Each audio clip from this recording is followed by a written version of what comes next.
আজকে আমাদের কলকাতা শহর ত্যাগ করার পালা। তো এখন এখান থেকে সোজা চলে যাবো আমরা শান্তিনিকেতন, যেখানে রয়েছে আমার মূল অনুষ্ঠান। সেখানে গিয়ে সম্পূর্ণ রুম এবং কোথায় থাকছি, কী করছি, কীভাবে থাকবো, সেই সবগুলো জিনিস শেয়ার করবো তোমাদের সঙ্গে। সঙ্গে থাকবো আর ব্লগটা একমাত্র তোমাদের জন্য।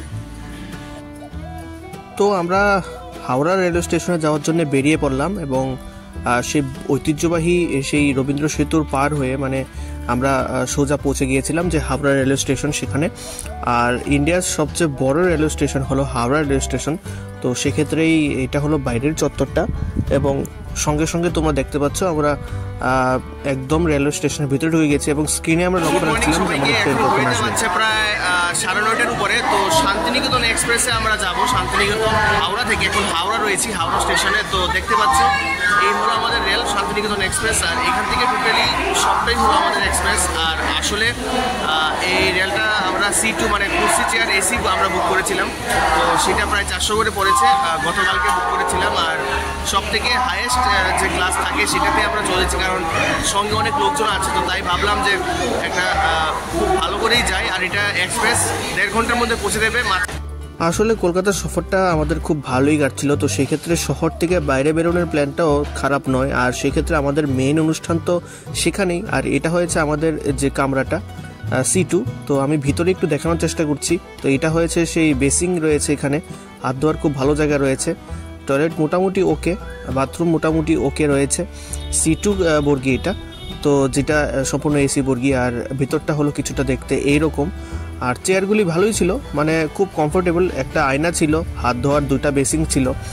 আর যদিও এখানে জলের ব্যবস্থা নেই, কিন্তু তা সত্ত্বেও কিন্তু এখানে একটা ডাইনিং করার জন্য একটা সুন্দর সামনে টেবিল রয়েছে। চেয়ারগুলি কিছুটা দেখতে এরকম ছিল এবং সম্পূর্ণ যেহেতু AC, তো সেক্ষেত্রে এখানে বেশি যানজট নেই।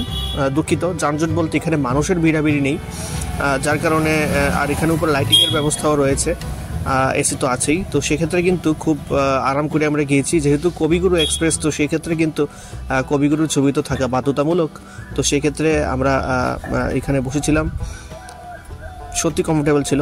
আর এখানে বাইরের দৃশ্য দেখতে দেখতে চট করেই আমাদের ট্রেনটা ছেড়ে দিল বোলপুর শান্তিনিকেতনের উদ্দেশ্যে। তো বাইরের প্রকৃতি সৌন্দর্য লক্ষ্য করতে করতে কিন্তু আমরা অনুভব করছিলাম। আর দেখো কতটুকু সুন্দর জায়গা, কত ভালো লাগে। শহর থেকে বাইরে বেরোয়া মাত্রই কিন্তু খালি মাঠ, সেই শস্য শ্যামলা কিন্তু পশ্চিমবঙ্গের জিনিস দেখা যাচ্ছে। আর দেখো কবিগুরু এক্সপ্রেসের মধ্যে বই উঠবে না, এটা তো হতেই পারে না। তো সেখানে হকাররা কিন্তু বই নিয়েও বই বিক্রি করে, যেটা কিন্তু খুব ভালো লাগছিল দেখতে। তো ফাইনালি আমরা প্রায় 1 ঘন্টা 40 মিনিট পর আমরা বোলপুর শান্তিনিকেতন এসে পৌঁছে গেছি। টোটো করে আমরা যাচ্ছিলাম আমাদের গন্তব্যে, যেখানে আমরা থাকবো হোটেল ভারত সেবাশ্রম সংঘ। তো সরাসরি দেখতে পাচ্ছ যে ভারত সেবাশ্রম সংঘে কিন্তু আমরা মোটামুটি পৌঁছে গিয়েছি। আর সেখানে আমাদের অনুষ্ঠানটা, সম্পূর্ণ বড় অনুষ্ঠানটা হচ্ছে এবং এখানে আমরা থাকবো, স্টে করব। তো এখানের অনেকগুলি দেখতে পাচ্ছ, চত্বরটা বিশাল বড় চত্বর একটা। আর এখানে দেখতে পাচ্ছ যে দূর চোখ যাচ্ছে শুধু রুমস আর রুমস। তো সেক্ষেত্রে এটা ছিল মন্দিরটা। এখানে কিন্তু দুর্গা মায়ের মন্দির সহ আরও অনেক মন্দিরই রয়েছে, অনেক ঠাকুর সেখানে রয়েছে। এবং এটা কিন্তু একধারে যেমন কলেজ, সেক্ষেত্রে কিন্তু দেখো শান্তিনিকেতনের ধাঁচে এখানে কিন্তু বাচ্চারা উঠানে বসে, গাছের নিচে গাছতলায় বসে কিন্তু পড়াশোনা করছে। ছাত্রাবাস রয়েছে, এখানে ক্লাস হয়, থাকার ব্যবস্থা রয়েছে। আমাদের রুমটা এইখানে হবে, অনেক দূর, তো আমাদের হেঁটে যেতে হবে ছাত্রাবাস সাইড দিয়ে। যে ভারত সেবাশ্রম রয়েছে সেখানে, যেটা মূলকে অবস্থিত বোলপুর শান্তিনিকেতন, বীরভূম।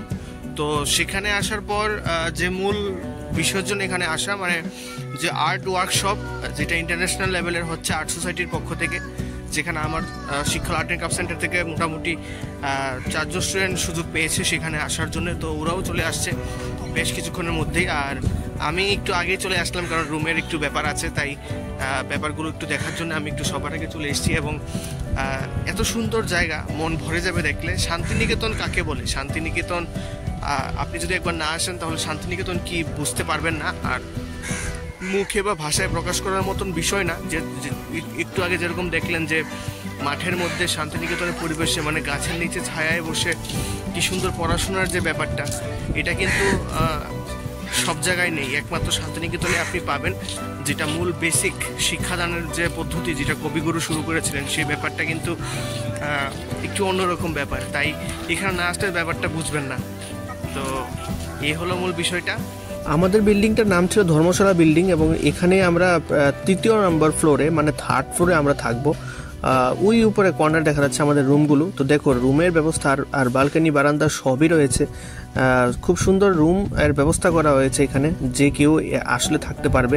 1000টা রুমস এখানে অ্যাভেলেবেল আছে। যদি আপনারা আসতে চান তাহলে এখান থেকে এসে অবশ্যই সম্পূর্ণ শান্তিনিকেতন ভ্রমণ করতে পারেন, ভারত সেবাশ্রম সংঘ। আর এখানে আমাদের নিচে কাজ চলছে আগামীকালকে অনুষ্ঠানের জন্য, তো সেক্ষেত্রে কিন্তু জোরসোর প্রস্তুতি প্রায় শেষের পথে।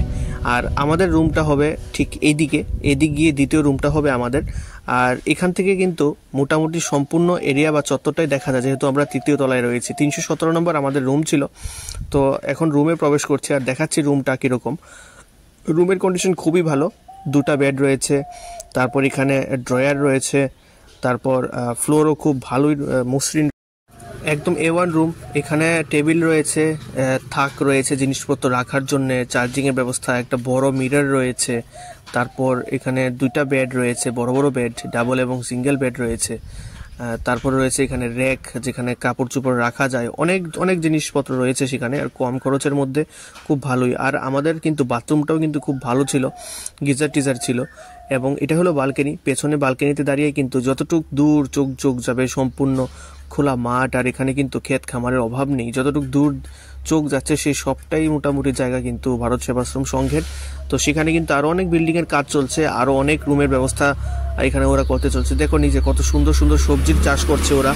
এখানকার সবজি আর এখানকার খাওয়া দাওয়া কিন্তু খুব ফেমাস, আর একদম শাকাহারি সম্পূর্ণ ভেজ খাবার দাবার এখানে পাওয়া যায়।